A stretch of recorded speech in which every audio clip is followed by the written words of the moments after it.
Hey guys, for our writing lessons this week, we are going to focus on bold beginnings. And we have a chapter book that we're actually going to read in our lessons.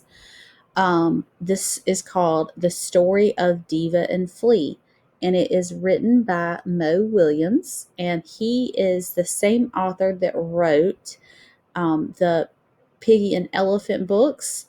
But this book is for a little bit bigger kids than those books are. So we're going to talk a little bit about it, and we're going to talk about the bold beginning of this book and how the author hooks the reader in this story. Today, we're just going to read two chapters. The story is called The Story of Diva and Flea. So I want you to think which one, make a prediction. Who do you think is Diva and who do you think is Flea? So I want you to think about that. And we are going to look at the first couple chapters.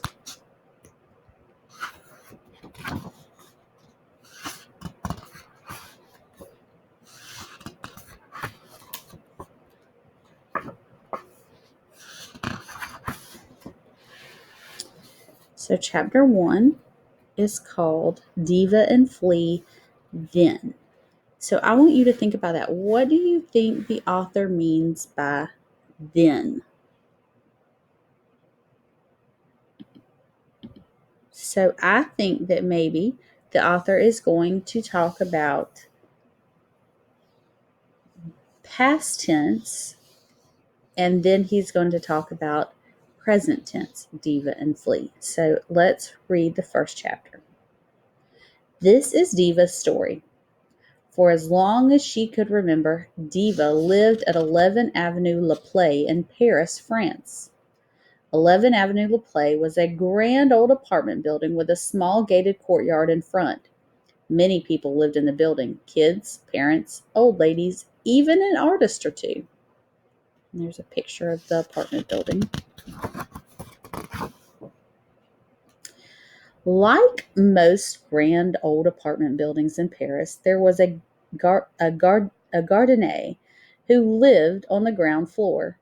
It was her job to make sure that everything inside and outside of the building was neat, tidy, and safe. Diva was the gardienne's dog, which meant that Diva was practically responsible for the whole of 11 Avenue Le Play, including the courtyard. It was a very big job for a very small dog. So we learned Diva is the dog. So Flea must be the cat. Diva took her job seriously. Every day, she would exit the grand front door, trot across the small courtyard, and stand at the building's front gate. From there, she watched and guarded and guarded and watched.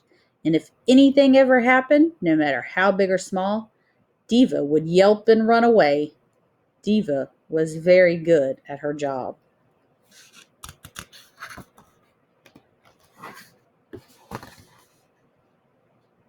This is Flea's story. For as long as he could remember, Flea also lived in Paris, France. But at no fixed address, Flea lived wherever he was, which usually was somewhere other than it had been the day before. Flea did not have a fixed name. Some people called him Puss or Midnight or Richard, but he didn't care too much about what people called him. He liked the name Flea. He thought it was a funny name because he was a large cat, and a flea is a small animal. Also, he may or may not have had fleas. Flea did have a fixed occupation, however. He was a flaneur. A flaneur is someone, or some cat, who wanders the streets and bridges and alleys of the city just to see what there is to see. A great flaneur has seen everything, but still looks for more because there is always more to discover. Flea was a great flaneur. So I want you guys to think from our opening chapter, the way the author was able to hook the reader. Does this leave you, the way the author wrote the first chapter, does it leave you wanting to read more? Now we're going to read chapter 2. The Courtyard. One afternoon, Flea was having a particularly good time flanoring. The day was barely half over, and he had already discovered a stairwell that led deep under the streets of Paris. There, giant rooms on wheels would suddenly appear and release large groups of people. So thought Flea, that's where people come from.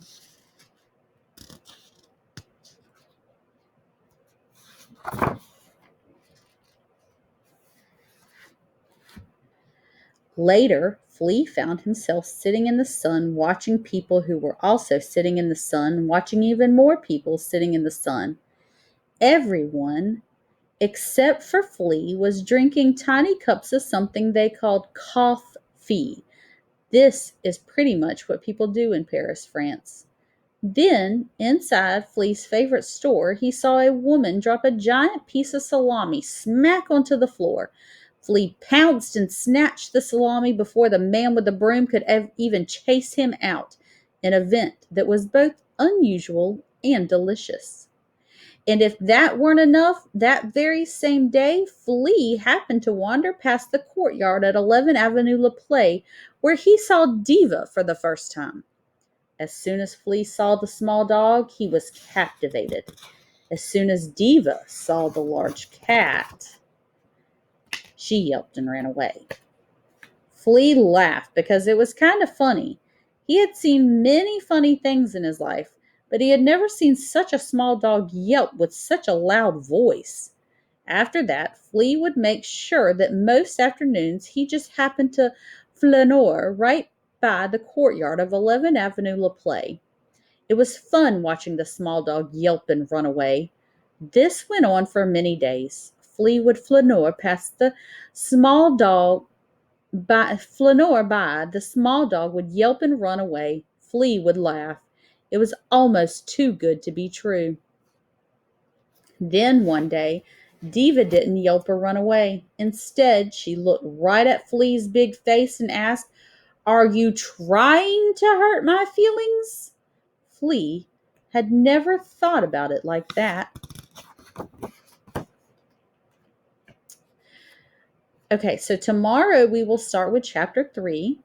Today, your assignment, I want you to first just think about how the writer hooked the reader in this story. But your other job in your writing journal is to make a list of some of the traits or some ways that you would describe Flea and some things that you would use to describe Diva. So based on the first 2 chapters, how would you describe Flea and Diva? Remember, Flea is the big black cat and Diva is the little dog. So that is your job for today's writing lesson.